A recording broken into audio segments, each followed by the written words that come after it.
afternoon mga kaibigan. Ito po, nag-church ako.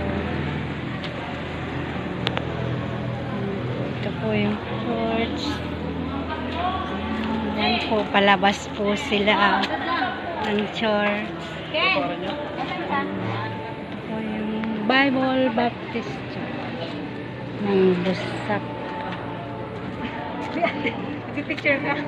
Nagbibideo, nagbabaylog naman yan. Ang laki-laki ng yan. puno. Oh, ayan, ang kotse ng anak ng kaibigan ko na sa mundo sa akin. Hi! Hi, Julie. Kailan ka mag-asawa? Ay, grabe naman. Joke lang. Naka-vlog yan. Nag-vlog ako. Yung anak ko ang nag-ano dun sa ano dun. Ito, ang dami din ditong halaman sa church. Oh, may mga kubo. Ganda dito. Oh. Ito yung lugar ng classmate ko. Yan, ito may kubo dito, tambayan. Yan o. Yan, ito yung bahay ng anak niya. Kanina yung bahay niya pinunta namin, hindi ko na-videohan.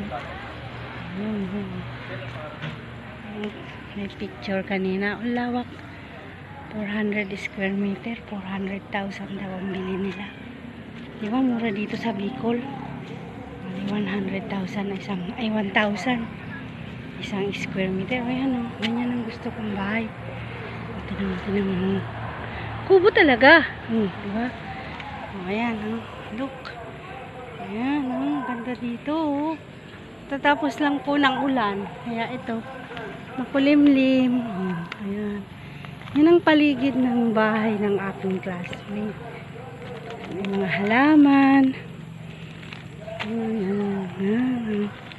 Yan po ang kubo nila.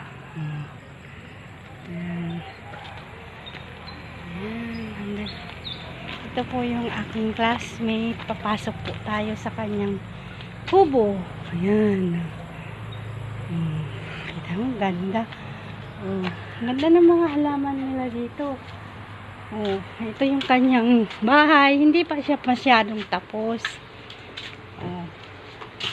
Ayan. Ayan si Gabi. Baka inaag mo yan sa ano. Ayan si Ason. Hello.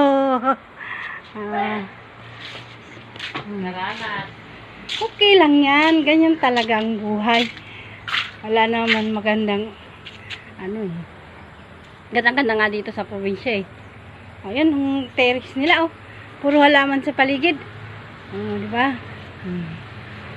Sige mga kaibigan, hanggang dyan na lang muna tayo ha. Bye-bye!